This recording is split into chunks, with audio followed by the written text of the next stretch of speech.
জয় রাধে। আজকের পাঠ শ্রী চৈতন্য চরিতামৃত মধ্যলীলা খণ্ড শ্লোক 102। গ্রামান্তর হইতে দেখিতে আইল যতজন, তার দর্শন কৃপায় হয় তার তম সম। সেই যায় গ্রামের লোক বৈষ্ণব করয়, অন্য গ্রামে আসি তারে দেখি বৈষ্ণব হয়।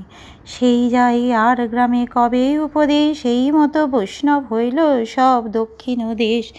গ্রামান্তর থেকে যারা এই সত্যাবিষ্ট প্রচারককে দর্শন করতে আসতেন, তারাও তাঁর দর্শনে কৃপায় তারই মতো বৈষ্ণবে পরিণত হতেন। তারা যখন তাদের গ্রামে ফিরে যেতেন, তখন তারা সেই গ্রামের অধিবাসীদের ভগবত ভক্ত বৈষ্ণবে পরিণত করতেন। আর অন্য গ্রামের লোকেরা যখন তাদের দেখতে আসতেন, তখন তারাও বৈষ্ণবে পরিণত হতেন। এইভাবেই যখন তারা গ্রামে গ্রামে গিয়ে কৃষ্ণ কথা উপদেশ করতে লাগলেন, তখন সমস্ত দক্ষিণ ভারতের অধিবাসীরা বৈষ্ণবে পরিণত হলেন। এই মতো পথে যাইতে শত শতজন বৈষ্ণব করেন তারে করিয়া লিঙ্গন।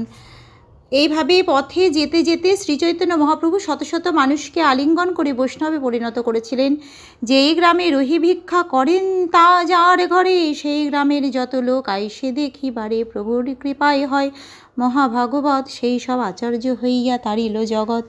এই মতো কইলা যাবৎ গেলা সেতু বন্ধে, সর্বদেশ বৈষ্ণব হইল প্রভুর সম্বন্ধে।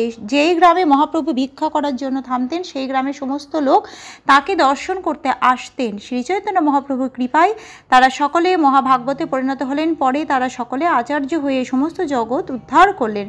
এইভাবে শ্রীচৈতন্য মহাপ্রভু সেতুবন্ধ পর্যন্ত গেলেন এবং তার প্রভাবে সমগ্র দক্ষিণ দেশ বৈষ্ণবে পরিণত হলো। আজকের পাঠ এই অবধি।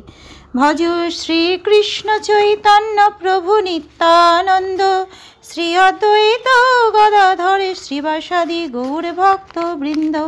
হরে কৃষ্ণ কৃষ্ণ কৃষ্ণ হরে হরে, হরে রাম রাম রাম হরে হরে।